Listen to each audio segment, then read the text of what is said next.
Hello दोस्तों, welcome to success book. आज हम रेशियो एंड प्रोपोर्शनल चैप्टर से इनकम, एक्सपेंसेस एंड सेविंग्स यानी कि आय, व्यय और बचत से रिलेटेड सभी क्वेश्चंस को एक ही ट्रिक से सॉल्व करेंगे।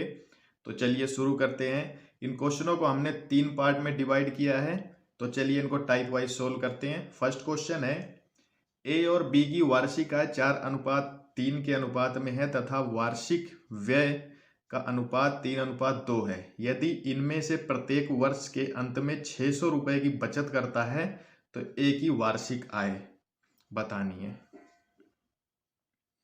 सबसे पहले हम आय का अनुपात लिखेंगे। ए और बी का आय का अनुपात कितना है? 4:3। और व्यय का अनुपात कितना है? व्यय का अनुपात है 3:2। तो इनकी बचत कितनी हो गई? इनकी बचत हो गई 1:1। और क्वेश्चन में कितना दिया हुआ है? क्वेश्चन में दिया हुआ है 600 रुपए। तो 600 रुपए दोनों की बचत है। और नीचे कितना है? 1:1। अब इसमें पूछा क्या है? ए की वार्षिक आय पूछी है। तो जब बचत जो है 600, एक किसके बराबर है? 600 के। आय पूछी है तो इस 600 की 4 में मल्टीप्लाई कर दो। कितना आ गया? 2400 रुपए। 2400 रुपए जो है ये ए की आय है। और अगर बी की पूछता तो 6 की मल्टीप्लाई 3 में कर देते तो ये 1800 हो जाता। हमसे ए का पूछा है तो ए की कितनी होगी? 2400 रुपए। इस क्वेश्चन में ए और बी के बचत भी सेम थी और ए और बी के जो बचत के रेशियो हैं वो भी सेम थी। नेक्स्ट क्वेश्चन में हम देखेंगे कि अगर बचत सेम है और रेशियो अलग है तब कैसे करेंगे।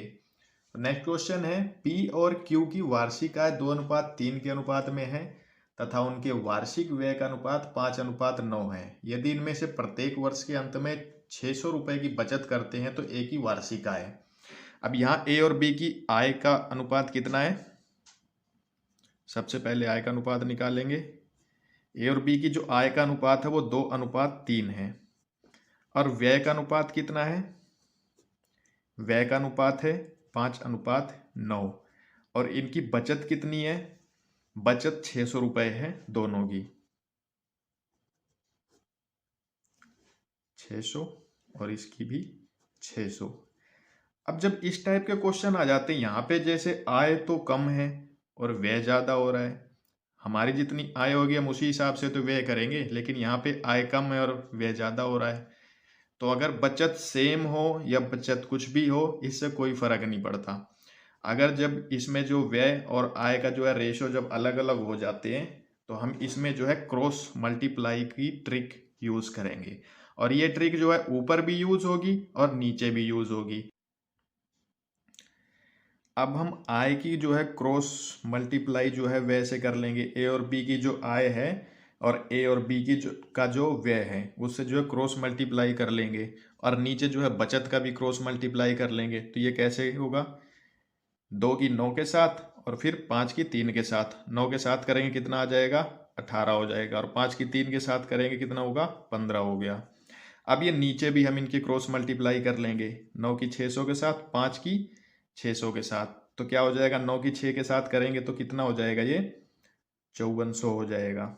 और जब 5 की 6 के साथ करेंगे तो ये कितना हो जाएगा? 3000 हो जाएगा। अब इनका जो है डिफरेंस देखेंगे। इनका डिफरेंस कितना है? इनका डिफरेंस है 2400 रुपये का। और ऊपर इन दोनों का डिफरेंस कितना है? ये 3 का है। तो इस 3 से इस 2400 को डिवाइड कर देंगे हम। तो ये कितना हो गया? 800 रुपये हो गया। अब क्वेश्चन में पूछा क्या है हमसे? ए की वार्षिक आय पूछी है। ए की पूछी है तो इस 800 की मल्टीप्लाई 2 में कर देंगे। कितना हो गया? 1600 रुपये। और अगर बी की पूछेंगे तो 8 की मल्टीप्लाई 3 में कर देंगे। लेकिन यहाँ पे हमसे ए का पूछा है तो 8 की मल्टीप्लाई 2 में कर देंगे। हमारा कितना? 1600 रुपये जो है ए की वार्षिक आय आ गई। इस टाइप के जितने भी question income, expense and saving से जितने भी क्वेश्चन बनते हैं उसमें हमें सिर्फ क्रॉस मल्टीप्लाई की ट्रिक यूज करनी है और सभी क्वेश्चन सॉल्व हो जाएंगे। इसमें जो व्यय है, व्यय को जो है ऊपर आय के रेशियो से भी क्रॉस मल्टीप्लाई करेंगे और बचत की रेशियो से भी मल्टीप्लाई करेंगे। बचत चाहे सेम हो चाहे जैसे भी हो। तो हम आगे के क्वेश्चनों में इसको देखेंगे कैसे करते हैं। नेक्स्ट क्वेश्चन है, ए और बी की मासिक आय 5-6 के अनुपात में है तथा उनके मासिक व्यय का अनुपात 3-4 है। यदि प्रति मास क्रमशः वो जो है 1800 और 1600 रुपए की बचत करते हैं तो बी की जो है मासिक आय पूछी है। अब यहाँ क्या है, यहाँ पे दोनों की बचत जो है अलग अलग होगी है, तो सिंपल सी बात है, हम क्रॉस मल्टीप्लाई की जो है ट्रिक यूज करेंगे, ये इसका भी सोल्यूशन हो जाएगा। तो यहाँ पे कुछ नहीं करना, बस हमें क्रॉस मल्टीप्लाई की ट्रिक यूज करनी है बस। तो ए और बी की आय का अनुपात कितना है, ये है 5:6, और इनका व्यय कितना है, व्यय है 3:4, और बचत कितनी है, बचत है ए की 1800 है और बी की 1600। अब यहाँ क्या है, यहाँ पे आय जो है ए की आय 5 है और व्यय 3 है, बी की आय 6 है और व्यय 4 है। तो यहाँ पे जो है दोनों में जो है 2 की कमी हो रही है, और नीचे बचत 1800 और 1600 है, बचत जो है यहाँ पे अलग है। कुछ नहीं करना, हमें सिर्फ जो है क्रॉस मल्टीप्लाई की ट्रिक यूज करनी है, जो ऊपर जो है आय के रेशो और नीचे व्यय के रेशो से करेंगे और फिर बचत के रेशो से भी करेंगे। तो सबसे पहले आय के रेशो से कर लेते हैं। 5 की 4 के साथ 20 हो गया, 6 की 3 के साथ 18 हो गया। अब इसी तरह नीचे भी कर लेंगे, 18 की 4 के साथ करेंगे, कितना हो जाएगा 7200, और 16 की 3 के साथ करेंगे, कितना हो जाएगा 4800 रुपये। अब क्या करना है हमें, अब इन दोनों का डिफरेंस देखना है। इन दोनों का डिफरेंस कितना है, इनका डिफरेंस है 2400 रुपये का, और इनका डिफरेंस कितना है, इनका डिफरेंस 2 का है। तो इस 2 से जो है 2400 को डिवाइड कर देंगे, कितना हो जाएगा 1200 रुपये हो जाएगा। अब पूछा क्या है हमसे, हमसे पूछा है बी की मासिक आय। बी का रेशो कितना है 6, तो 12 से 6 को मल्टीप्लाई कर देंगे, कितना हो जाएगा 7200 रुपये उसकी मासिक आय है बी की। और अगर ए की पूछता तो इस 1200 से 5 को मल्टीप्लाई कर देते।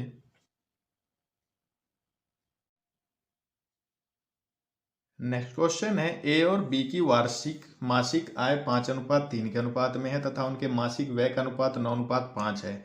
यदि प्रति मास क्रमशः 1300 और 900 रुपए की बचत करते हैं तो ए की मासिक आय बतानी है। तो सबसे पहले हम इनका ए और बी की जो है आय का रेशो लिखेंगे।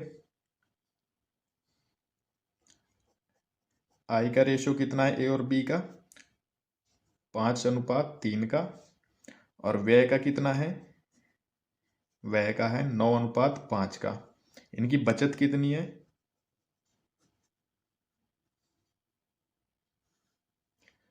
बचत है ए की 1300 रुपये की है और बी की कितनी है 900 रुपये की। अब क्या करना है हमें जो है व्यय के रेशियो में जो है दोनों की क्रॉस मल्टीप्लाई करनी है, ऊपर आय की भी करनी है और नीचे बचत की भी करनी है। तो 5 की मल्टीप्लाई 5 में करेंगे, कितना हो जाएगा 25 हो जाएगा, और 9 की मल्टीप्लाई 3 में करेंगे, कितना हो जाएगा 27 हो गया। अब क्या करेंगे, 13 की मल्टीप्लाई 5 में करेंगे तो ये कितना हो जाएगा 6500 हो जाएगा। अब 9 की मल्टीप्लाई 9 में करेंगे, ये कितना हो जाएगा 8100। अब इनका जो है हम डिफरेंस निकाल लेंगे, इनका डिफरेंस कितना हो जाएगा 8100 और 6500 का डिफरेंस हो जाएगा 1600 रुपये का। ऊपर कितना डिफरेंस है 2 का डिफरेंस है, तो इस 2 से इस 1600 को डिवाइड कर देंगे, कितना हो जाएगा 800 रुपये हो गया। अब क्वेश्चन में पूछा क्या है, ए की आय पूछी है, ए की आय का रेशो कितना था 5, 8 को 5 से मल्टीप्लाई कर देंगे, 800 को 5 से मल्टीप्लाई किया, कितना हो गया 4000। और अगर बी का पूछता तो इस 800 की मल्टीप्लाई 3 में कर देते। हमें ए का पूछा है तो इसकी मल्टीप्लाई जो है 5 में कर देंगे, कितना हो गया 4000। आई होप आपको ट्रिक पसंद आई हो। तो कल फिर मिलेंगे नए क्वेश्चनों के साथ। और अगर इन क्वेश्चनों की आपको पीडीएफ चाहिए तो उसके लिए आप हमारे टेलीग्राम चैनल से जुड़ें, जिसका लिंक आपको नीचे डिस्क्रिप्शन में मिल जाएगा। तो आज के लिए इतना ही, थैंक यू।